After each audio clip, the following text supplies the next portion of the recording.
So far, from January to date, nakapagbili na po tayo ng 62% of our target, and we will be procuring for the remainder of the year 4 million bags of palay hanggang December.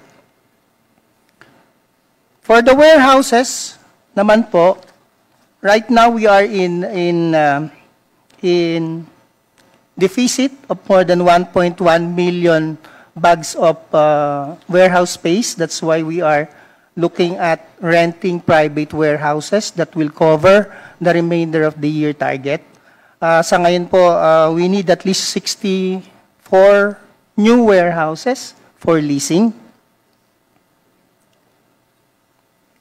And as reported, ang atin pong stocks ngayon ay nasa 466,000 metric tons.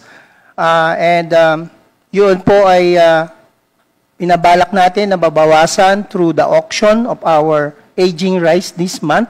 Around 1.2 million bags will be auctioned off this month.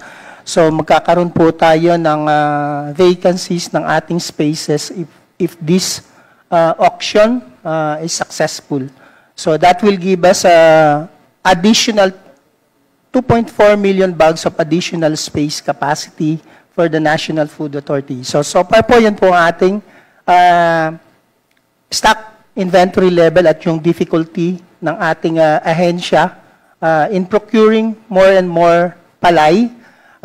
But nonetheless, yun pong napoprocure namin as reported kanina na 9,651 metric tons. We're buying at 17 pesos per kilo of fresh palay and 23 pesos per kilo of dry palay. Yun po, Mr. Chair. Salamat po.